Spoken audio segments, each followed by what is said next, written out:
Sudah direkord, Pak. Baik.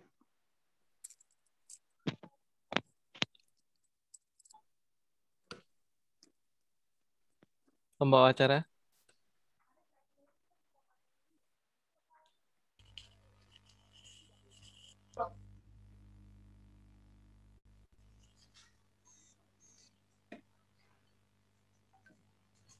Siapa toh?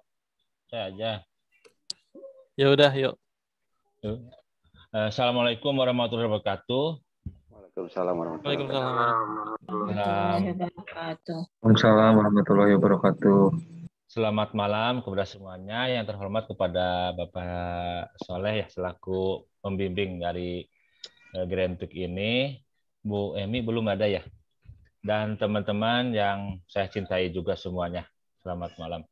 Baiklah, untuk susunan acara ini langsung saja presentasi akan dibawakan oleh Bu Fitri ya. Siap.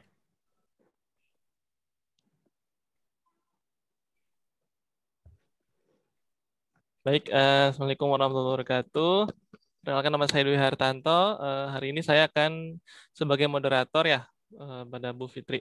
Untuk Bu Fitri, waktunya kira-kira berapa menit? 15 menit. 15 menit, ya siap.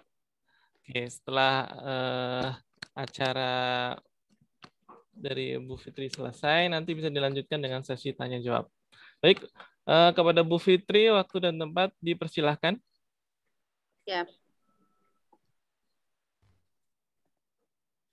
Terima kasih kepada moderator dan MC yang telah memberikan kesempatan kepada saya. Terima kasih juga kepada Nurse Solehudin, Eskep Mkes atas kehadirannya. Bapak, mohon masukannya, saran dan kritikannya untuk kelompok dalam mempresentasikan jurnal ini. Jujur ini adalah sebuah menu baru, menu tantangan dari dosen untuk mempresentasikan jurnal dengan sistematik review Bapak sebelumnya. Soalnya kelompok hanya belajar mengenai tentang RCP. Izinkan kelompok mempresentasikan di hari ini, malam ini juga, dan mohon maaf Bapak tadi ada miskomunikasi tentang waktunya, mohon harap dimaklumkan. Baik, saya mewakili teman-teman, izin teman-teman untuk melakukan presentasi hasil dari diskusi kita kelompok di sini tentang presentasi jurnal yang berjudul The Effect of Traditional Chinese Exercise on Hypertension.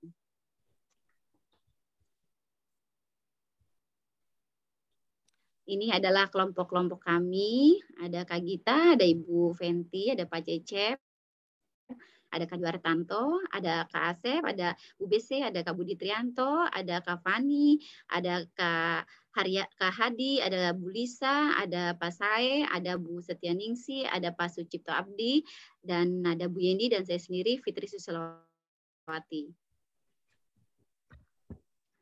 Baik, latar belakang dari kelompok mengambil jurnal tentang efek dari terapi tradisional Cina, yaitu tentang latihan untuk hipertensi, karena kita ketahui pada saat ini penyakit jantung atau kardiovaskuler, di sini ada videonya yang akan dijelaskan.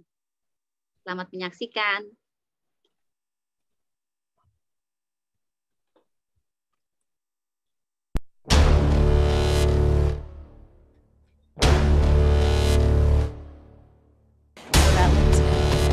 On a ventilator that just arrived. Ini penyakit jantung merupakan masalah kesehatan utama. 5% capacity of few open rooms. Jadi juga kematian nomor 1 setiap tahun.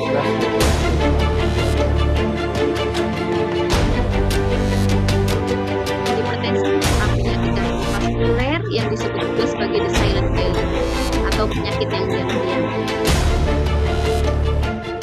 Menurut WHO, sekitar 1,13 miliar orang di dunia mengidap hipertensi. Dan menurut riset cerdas tahun 2018, sekitar 55,2, khususnya penduduk usia 55 tahun sampai 64 tahun terkena hipertensi. Disinilah perlunya peran-peran dalam memberikan intervensi mandiri evidence best practice tersebut.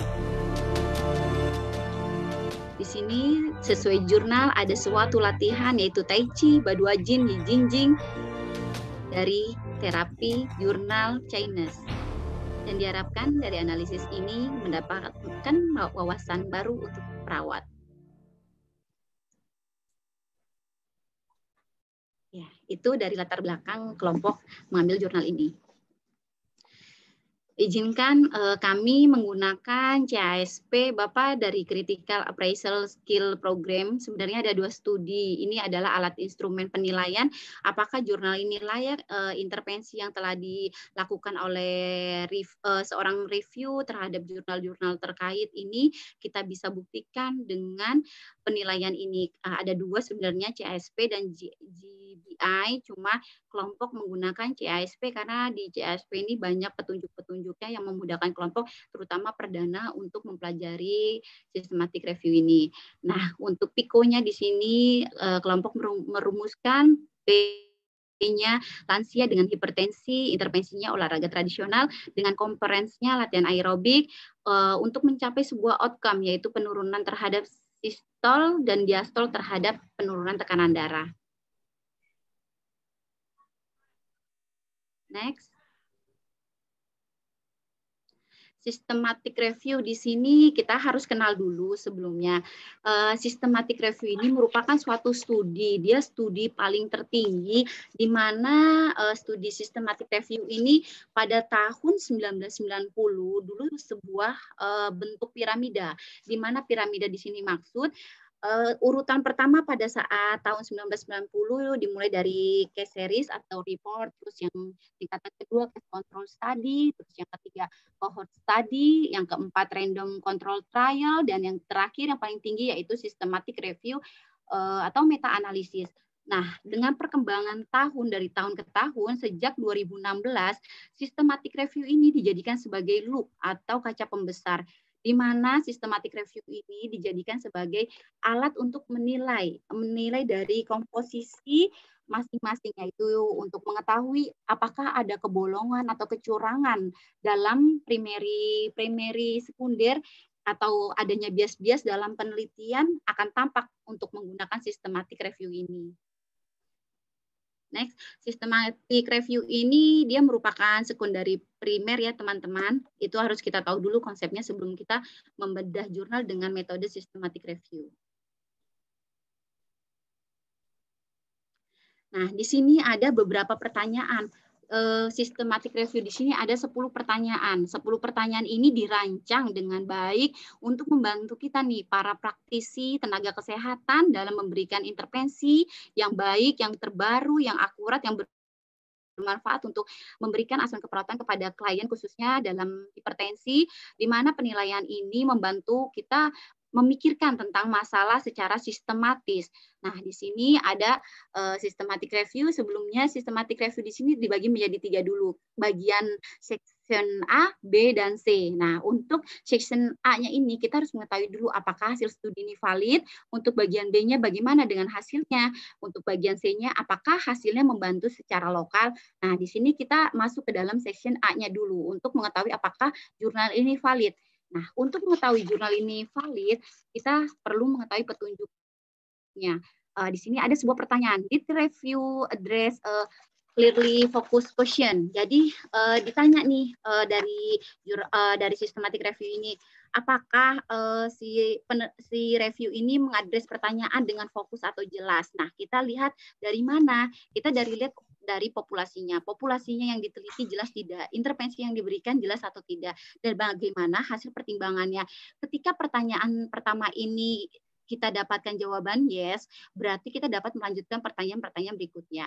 Ada beberapa saya mempelajari, jadi ada beberapa jurnal yang sudah publis juga di tempat-tempat yang bagus, tapi ketika kita jurnal itu kita tanya dengan pertanyaan nomor 1 ini jawabannya no, maka teman-teman singkirkan jurnal itu, jangan dipakai gitu. Jadi ketika di pertanyaan nomor 1 ini kita dapatkan jawaban yes, kita bisa melanjutkannya. Tapi sebelum memutuskan yes, kita harus memberikan masukan atau komen sesuai yang ada di jurnal itu. Nah, di jurnal yang ini, dalam jurnal ini dijelaskan kata kuncinya ini menentukan eligibilitas. Kata kuncinya sesuai dengan apa judulnya. Ada hipertensi, uji coba terkontrol secara acak, tinjauan sistematis, non tradisional Tionghoa.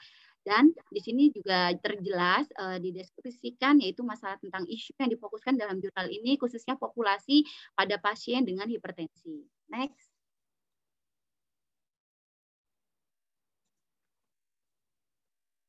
Untuk pertanyaan yang kedua masih di section A, ada pertanyaan, did the author look for the right type of paper? Jadi ditanya, apakah si author ini dia mencari papernya dengan jenis yang benar. Nah, kita bisa melihat petunjuk nih dari si CASP ini. Jadi untuk jenis studi yang terbaik itu, dia akan dapat menjawab pertanyaan review. Dia memiliki desain studinya. Biasanya desain-desain ini digunakan yaitu RCT atau Randomized Control Trial. Dan untuk mengetahui evaluasi dari jurnal ini.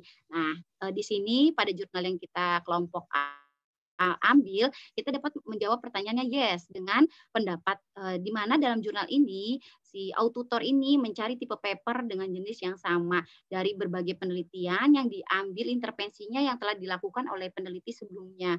Intervensinya ini berupa kuantitatif ya, dengan desain RCT, di mana kalau RCT itu bagus ya, randomnya, respondennya random atau secara acak, terus respondennya diberikan perlakuan atau intervensi dengan secara blind atau buta antara peneliti dengan responden sama-sama tidak saling mengetahui, jadi hasilnya bagus, tidak adanya suatu rekayasa, dan bagus juga digunakan dengan kuasi eksperimental. Nah, di sini harus ditekankan untuk mengetahui systematic review tidak boleh jenis desain penelitiannya case report. Kenapa tidak boleh? Karena case report ini si author hanya menampilkan dari laporan hasilnya itu saja, manifestasinya, hasilnya. Jadi tidak diperkenankan ketika menggunakan case report dia ada penilaian lain bukan CASP ini. Jadi jawabannya yes. Next. Untuk pertanyaan yang ketiga, masih di section A, do you think all the important relevant study were included? Jadi, apakah semua studi-studi nih yang dimasukkan ke dalam jurnal systematic review ini relevan gitu? Nah, kita bisa menjawab yes. Bisa menjawab yes-nya ini dari mana? Kita lihat dari database bibliografinya, tindak lanjutnya, dan daftar referensinya.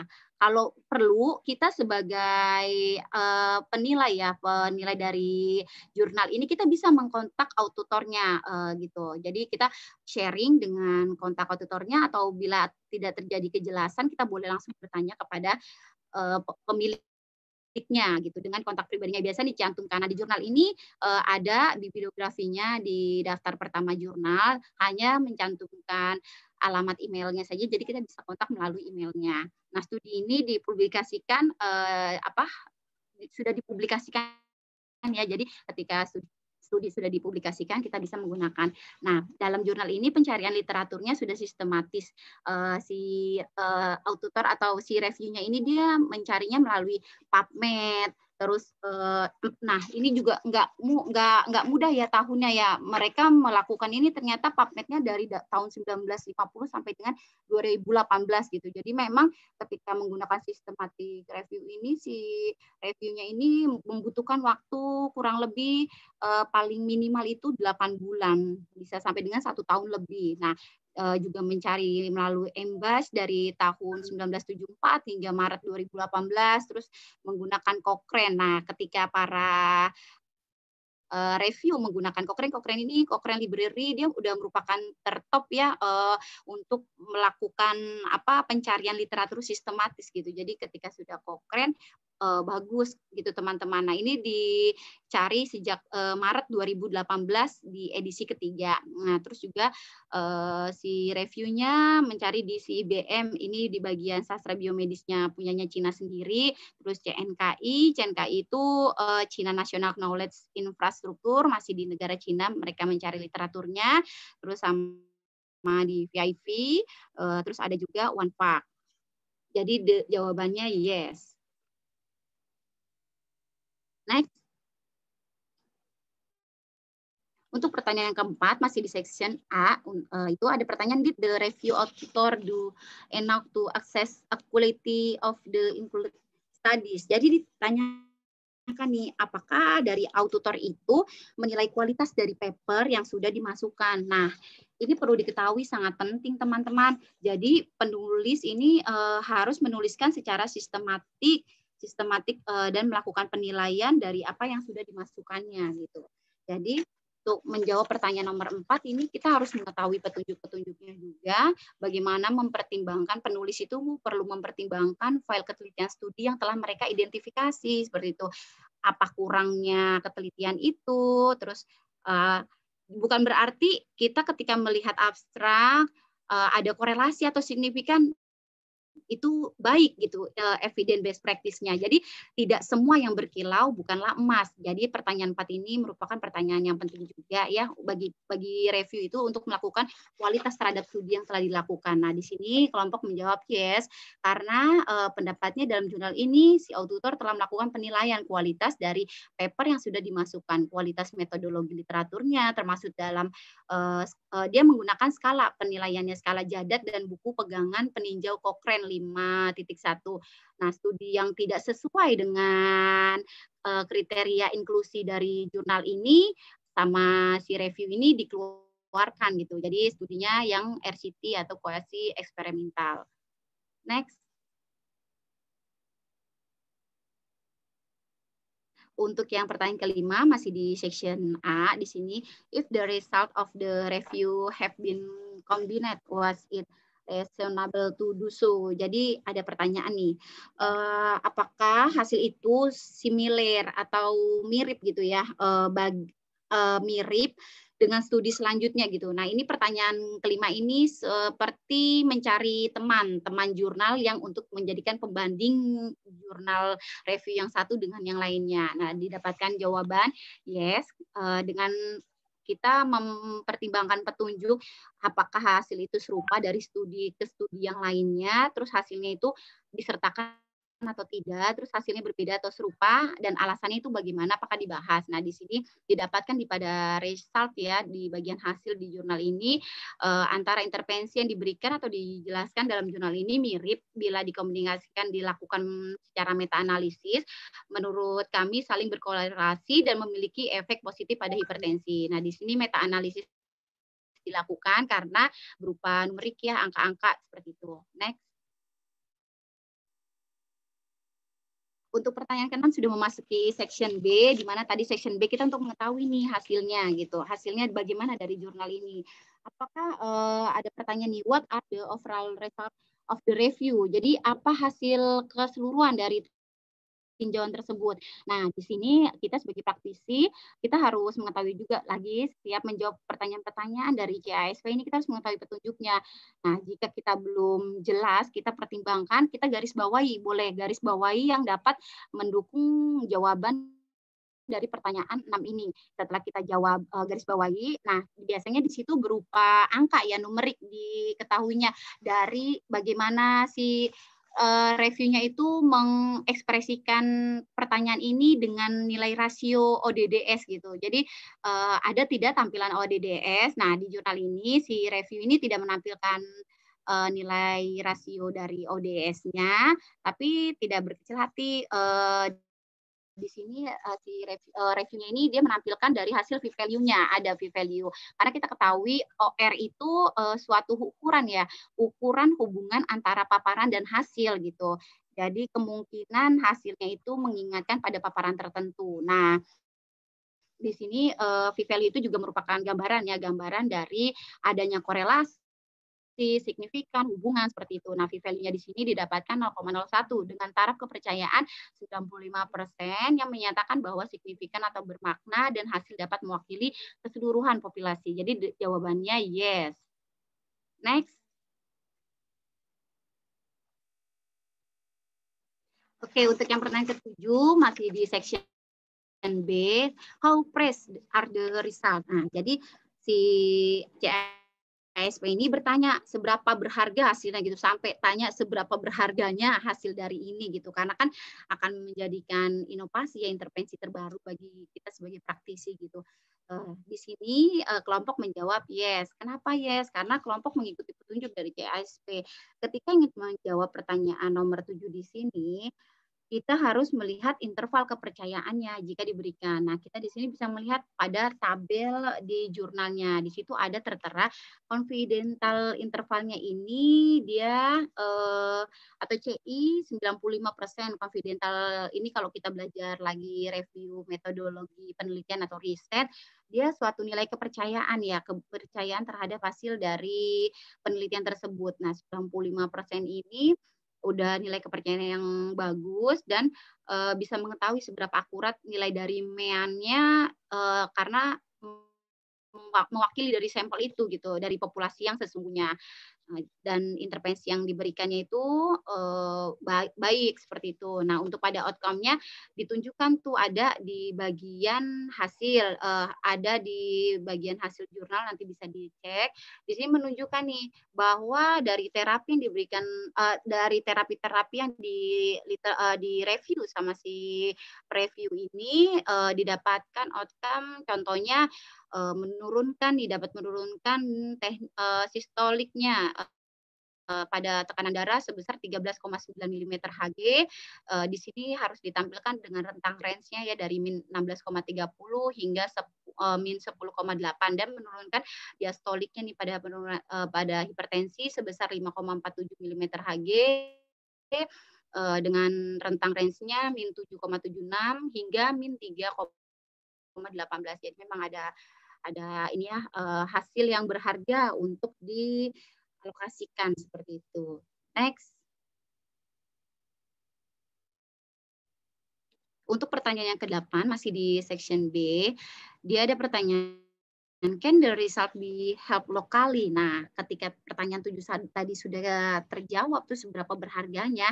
Nah, dia bertanya seberapa apakah penelitian ini hasilnya dapat membantu Anda secara lokal gitu, khususnya di tempat-tempat kita sebagai praktisi perawat, praktisi tenaga kesehatan dapat mengimplementasikannya ini gitu, baik yang berdinas di ruang perawatan lansia di rumah sakit, yang di panti werda atau di posyandu lansia dan lain sebagainya.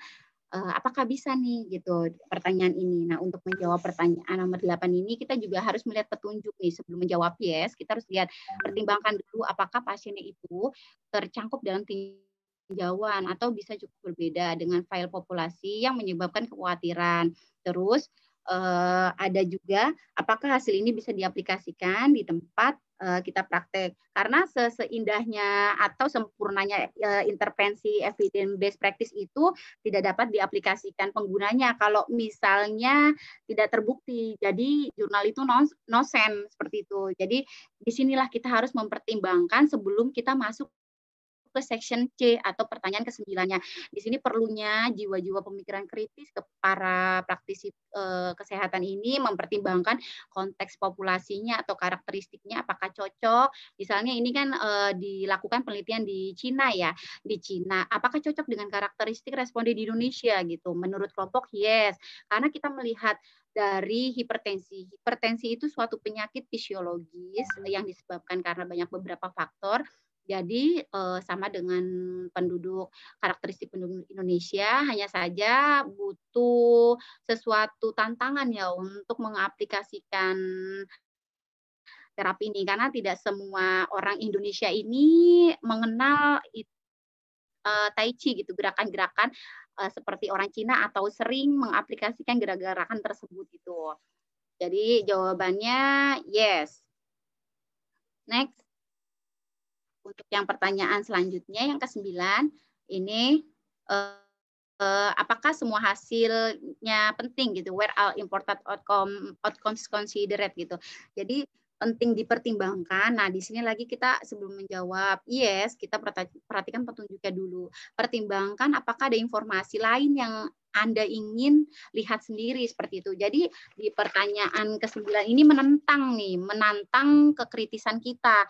Ketika kita lihat judul dengan pembahasan tidak korelasi walaupun hasilnya signifikan, kita punya penilaian tidak dapat dipertimbangkan, tidak perlu dilanjutkan gitu dalam menganalisa. Jadi kita lihat untuk menjawab pertanyaan nomor 9 ini, lihat judul berkorelasi tidak dengan pembahasan seperti itu. Jadi outcomes-nya bagaimana, apa yang dibahas dari judul, intervensi yang diberikan, outcome-nya, nilai dari analisisnya, meta-analisanya, bagaimana, apakah ini. Nah, disinilah kekritisan kita ditantang untuk menilai seberapa pentingnya intervensi ini, dan kelompok menjawab yes karena dengan alasan karena seluruh outcome dalam jurnal ini dipertimbangkan di mana antara judul dengan penjelasan saling berkorelasi satu sama lain.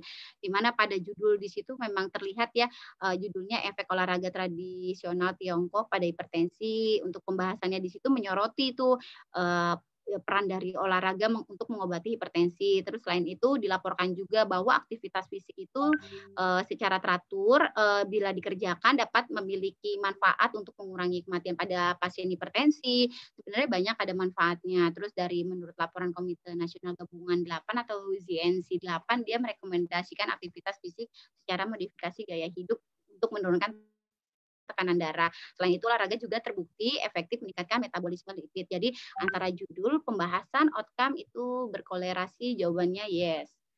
Untuk nomor selanjutnya, yang terakhir, pertanyaan terakhir.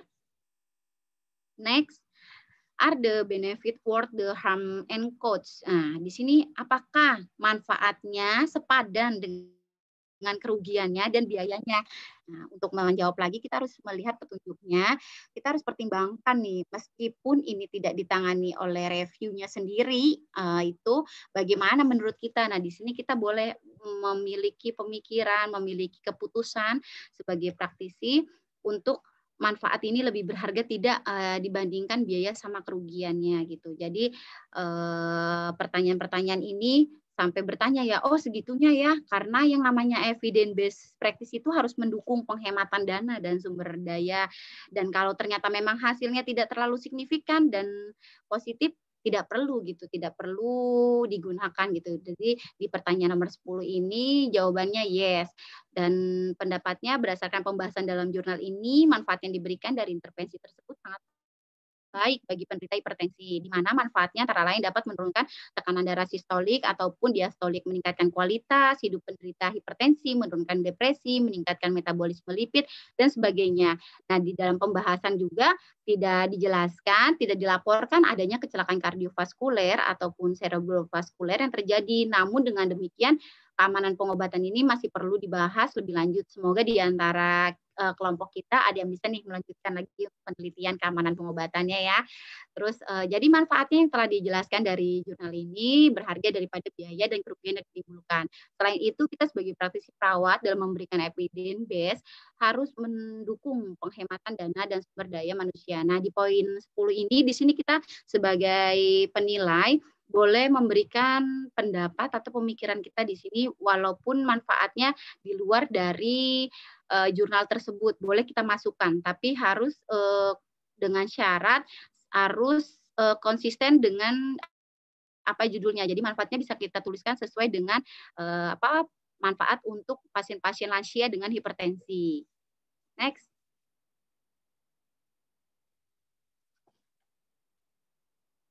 Jadi kesimpulannya tadi dalam tinjauan sistematis ini atau systematic review tidak ada pembobotan. Misalnya tadi dari 10 pertanyaan ada 7 yang jawabannya yes, 3 no.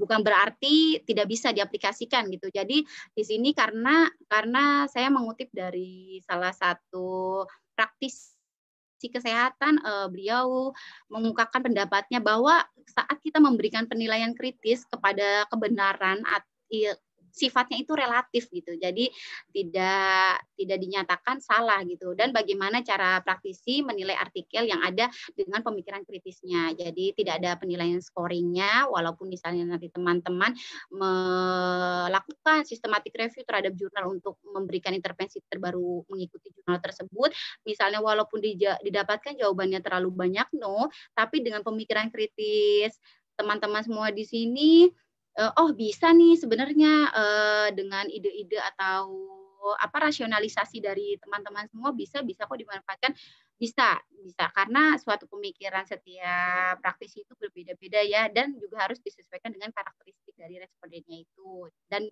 jangan lupa lihat dari manfaatnya. Kita harus melihat segi manfaatnya tadi, tidak boleh memperbesar biaya seperti itu untuk memberikan evidence based practice ini.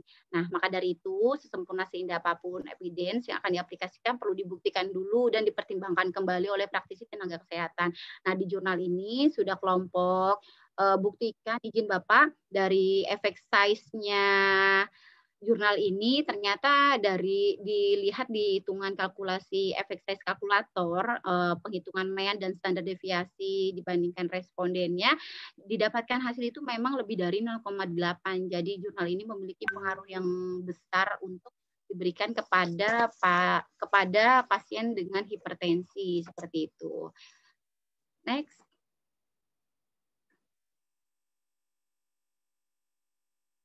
Next, Kak Dwi, izin. Jadi rekomendasi metode olahraga tradisional Tiongkok ini bisa digunakan karena satu, memiliki banyak manfaat bagi lansia dengan hipertensi, hemat biaya, tidak memiliki komplikasi, dapat dilakukan dengan latihan yang mudah. Di sini mungkin sebagai praktisinya paling nanti diajarkan dulu bagaimana gerakan-gerakannya, kemudian bisa mengaplikasikannya kepada pasien-pasien khususnya dengan lansia hipertensi. Next.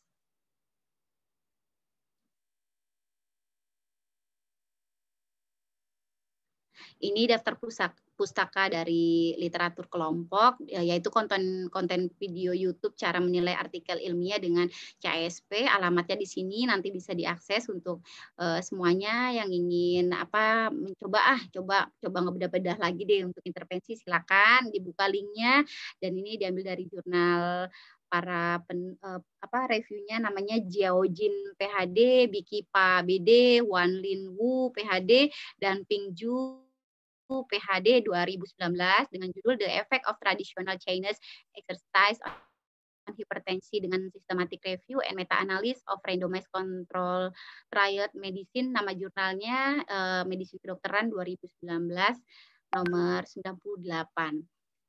Sekian, terima kasih untuk presentasi jurnal kelompok hari ini. Apabila ada masukan salah dari ucapan saya, mohon maaf. Wabillahi taufiq wal hidayah. Wassalamualaikum warahmatullahi wabarakatuh. Saya kembalikan kepada moderator. Terima kasih.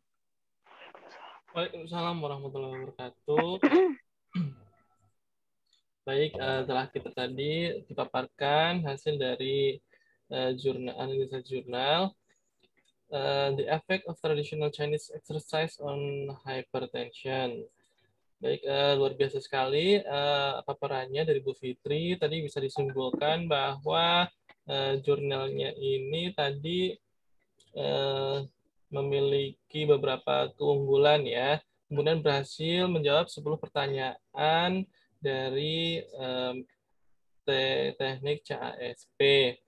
Kemudian tadi kesimpulannya yaitu dalam tinjauan sistematiknya dalam penilaian kritis bahwa kebenaran itu masih relatif ya.